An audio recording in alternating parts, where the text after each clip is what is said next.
Autism పిల్లలంటేనే ప్రత్యేకం. వారిని చూసుకోవడం నిజంగా సవాలే. అందుకే రాష్ట్ర ప్రభుత్వం వారి బాధ్యతను తన వంతుగా తలకెత్తుకుంది. ఆటిజం కేంద్రాలను ప్రభుత్వ పాఠశాలలో ఈ విద్యా సంవత్సరం నుంచి మరింతగా విస్తరించేందుకు చర్యలు చేపట్టింది. గతేడాది 125 ఆటిజం కేంద్రాలను ఏర్పాటు చేసిన ప్రభుత్వం ఇప్పుడు మరిన్ని పాఠశాలల్లో ప్రారంభించబోతోంది. వారికి నిపుణులతో థెరపీలు ఇప్పించనుంది, విద్యా బుద్ధులు చెప్పించనుంది. ప్రత్యేక అవసరాలున్న పిల్లలకు ప్రభుత్వం చేపడుతున్న ఈ ప్రత్యేక చర్యలపై విజయవాడ నుంచి మా ప్రతినిధి కూర్మరాజు అందిస్తున్న గ్రౌండ్ రిపోర్ట్ ఇప్పుడు చూద్దాం. కూర్మరాజు, ఆటిజం చిన్నారులకు ప్రభుత్వం ఎలా అండగా ఉండనుంది?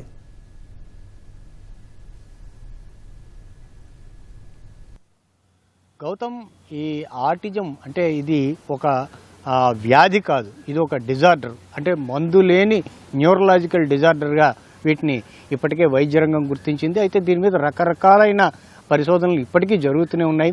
ఈ క్రమంలో భాగంగా అంటే వీరు మామూలుగా వీరిని ఏ రకంగా తల్లిదండ్రులు అంటే 1.5-2 లోపు ఈ రకమైన డిజార్డర్తో బాధపడుతున్న తల్లిదండ్రులు గుర్తించలేకపోవడం వల్ల ఈ సమస్య వారి జీవితాంతం వేధించే పరిస్థితి తలెత్తుతోంది.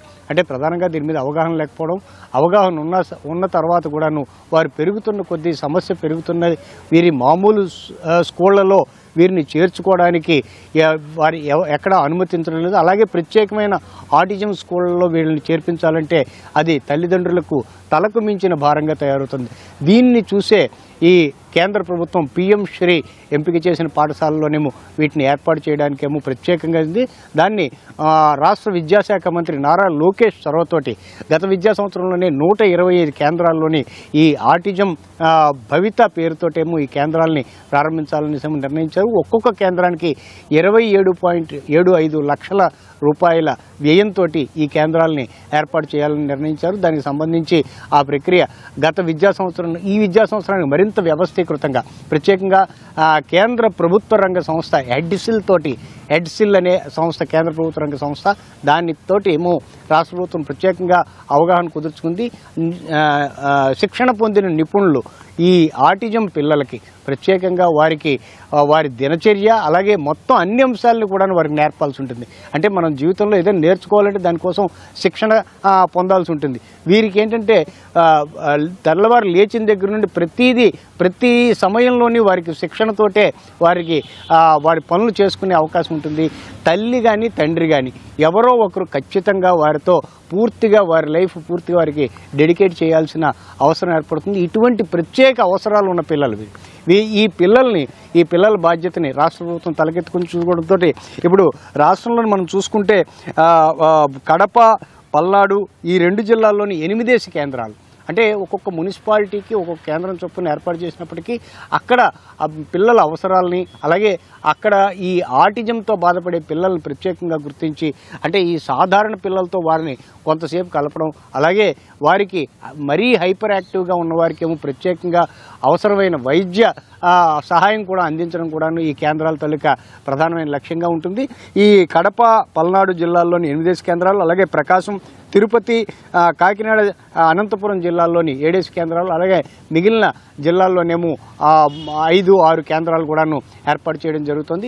ఇవన్నీ కూడాను ఈ కేంద్రాల్లో ప్రధానంగా భవిత అని పెట్టి వీరికి ప్రత్యేకంగా వారి అవసరాలు అలాగే వారిని ఒక సాధారణమైన వారి పనులు వారు చేసుకునే విధంగా ఈ ఆటిజంతో బాధపడే పిల్లలు వారి పనులు వారు చేసుకునే విధంగా మిగిలిన పిల్లలతోటేమో కలిసి వారికి ఏ రకంగా చెప్తే వారు ఆకలింపు చేసుకోగలుగుతారో వారి స్థాయిలను బట్టి వీటిని ఈ రకమైన సదుపాయాలను అందించడం జరుగుతుంది.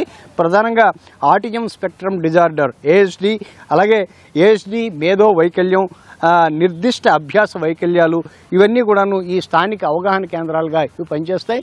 వీరికి ఇంకా అవసరమైతే కూడాను ఉన్నత స్థాయి సంస్థల్లోనేమో వారికి ట్రీట్మెంట్ కానీ లేదంటే కౌన్సిలింగ్ కానీ లేదంటే వారికి శిక్షణ ఇప్పించడానికి అంటే వారి స్థాయి కానీ పెరిగి చాలా సివియర్ మోడ్లో ఉంటే వారికి కూడాను ఈ అభ్యసన కేంద్రాల నుంచి వారిని ఎంపిక చేసి Right. Okay. తరువాత స్థాయి శిక్షణ కానీ వారికి ఇప్పించడానికి, అలాగే కొంతమంది బాగా అభ్యసనం బాగున్నప్పుడు వారికి ఆటోమేటిక్గా వారికి సాధారణ పిల్లలతోటి కొద్ది ఎక్కువసేపు కలిపి ఉంచడానికి Right. కూడానేమో ఈ రకమైన అంటే మిక్స్డ్ ఎఫోర్ట్, అంటే అన్ని వైపుల నుంచి వారికి మేలు జరిగే విధంగా ఈ రకమైన అభ్యసన కేంద్రాలను తీర్చిదిద్దడం జరుగుతోంది.